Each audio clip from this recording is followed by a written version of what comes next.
Hello प्यारे बच्चों, जय हिंद। कैसे हैं आप सब? आशा करते हैं आप सब अच्छे होंगे। आज हम पढ़ने जा रहे हैं डिटर्मिनेंट का एक्सरसाइज 4.2।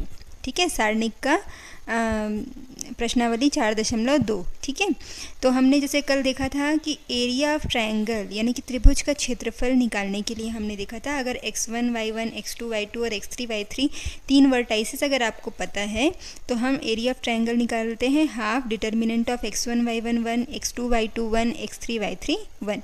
तो इस फॉर्मूले का यूज़ करके हम तीन वर्टाइसेस अगर आपको गिवन है तो एरिया ऑफ ट्रायंगल निकालेंगे। ठीक है, तो सबसे पहला क्वेश्चन है find the area of triangle if their vertices are. First है ये तीन वर्टाइसेस हैं, सेकेंड थर्ड, तीन क्वेश्चन यहाँ पर गिवन है। तो सबसे पहले हम सॉल्व करते हैं। तो हमने ले लिया है 1 0 6 0 4 3, ये तीन वर्टाइसेस आपको गिवन है। तो ये हो गया पहला वाला x1 y1 x2 y2 x3 y3। इसको हम सीधा फार्मूला में पुट कर देंगे, वैल्यू आएगी हाफ डिटर्मिनेंट ऑफ 1 0 1 6 0 1 4 3 1। इसको जैसे कि मैंने बताया था ओपन करना है, ओपन कहीं से भी आप कर सकते हैं। हमने कॉलम 2 के अकॉर्डिंग ओपन किया है। कॉलम 2 के अकॉर्डिंग इसलिए किया क्योंकि ये 0 0 ख़त्म हो जाएगा, सिर्फ इसके अकॉर्डिंग निकलेगा। ठीक है, लेकिन साइन का ध्यान रखेंगे, ये होगा माइनस प्लस माइनस। तो देखिए -0 + 0 और -3 के साथ आएगा।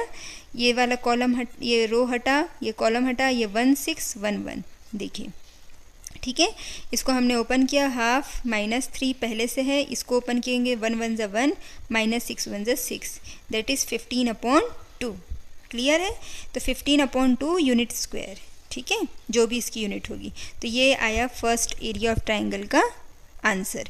अब ये सेकेंड और थर्ड आपका होमवर्क रहेगा, इसको करके देखेंगे। अगर कोई भी डाउट होता है तो आप मुझसे कमेंट में पूछ सकते हैं। ठीक है, हम आवश्यकता अनुसार जितना भी लगेगा, जितना भी कोशिश करेंगे सॉल्व करके बताने की कोशिश करेंगे। ठीक है, सेकेंड क्वेश्चन है show that the points are collinear. तो आपको पता है कभी भी कोई भी तीन पॉइंट्स कोलिनियर कब कहलाते हैं? जब तीन पॉइंट से घिरा हुआ अगर हम क्षेत्रफल निकालें तो या तो उसकी कोई वैल्यू आए, अदरवाइज वो ज़ीरो हो जाए। तो वैल्यू आता है तो यानी कि वो ट्रायंगल बना रहा है। मतलब ट्रायंगल कब बनेगा? जब ये कोलिनियर नहीं है, जब अलग अलग पॉइंट पर आपके 1 2 3 तीन पॉइंट अलग अलग पॉइंट पर हैं, अगर एक लाइन पर नहीं है तभी हम उसको बोलेंगे कि वो ट्रायंगल बना रहा है। अगर एक लाइन पे कोई तीन पॉइंट आते हैं, इसका मतलब वो लाइन का वो तीन पॉइंट से रिलेटेड अगर आप एरिया निकालोगे तो वो ज़ीरो आएगा। ठीक है, इसका मतलब तीन वर्टाइसेस अगर ऐसे हैं जिनका अगर एरिया निकालेंगे हम तो अगर हमको वो ज़ीरो मिले, इसका मतलब वो तीनों पॉइंट कैसे हैं? आपके कोलिनियर है। तो हम फिर से वही एरिया ऑफ ट्रायंगल का फॉर्मूला लगाएंगे और फॉर्मूला लगाने के बाद उसको चेक करेंगे कि उसका आंसर क्या आ रहा है। तो यहाँ पर आप देख सकते हैं हमने फिर से C1 के अलोंग इसको ओपन किया है। C1 इन द सेंस इसके अकॉर्डिंग आप कहीं से भी ओपन कर सकते हैं, आपको आंसर सेम ही मिलेगा। ठीक है, वैल्यू कहीं से भी ओपन करने पे चेंज नहीं होगी। ठीक है, तो हमने यहाँ पर C1 के अकॉर्डिंग ओपन किया है। तो A लिया, ये हटा, इनसे रिलेटेड हमने मैट्रिक्स को ओपन किया। ठीक है, तो आप देखेंगे कि एरिया ऑफ ट्रायंगल 0 आया। इसका मतलब ये तीनों पॉइंट आपके कैसे हैं?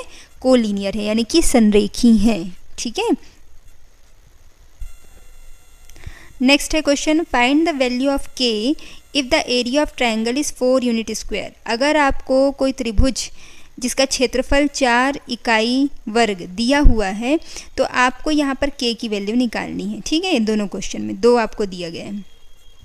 तो एरिया ऑफ ट्रायंगल का फॉर्मूला रखेंगे इक्वल टू +-4। +-4 क्यों लेते हैं? क्योंकि आपको पता है एरिया हमेशा हम पॉजिटिव में लेते हैं, लेकिन उसको डिटर्मिनेंट को सॉल्व करने पर हमको पॉजिटिव आया या नेगेटिव दोनों आ सकता है, लेकिन लेते हम पॉजिटिव हैं। तो क्योंकि 4 यूनिट स्क्वायर दिया है आपको तो ये पॉजिटिव था कि नेगेटिव हमको नहीं पता, इसलिए हम दोनों वैल्यू लेंगे। ठीक है, अब यहाँ पर इसको सॉल्व करके इक्वेशन सॉल्व करके आप k की वैल्यू निकाल लेंगे। आप वीडियो पॉज करके भी देख सकते हैं। ठीक है, तो आपका आंसर आया k = 0, एक बार प्लस लिया है और एक बार माइनस लिया तो 8।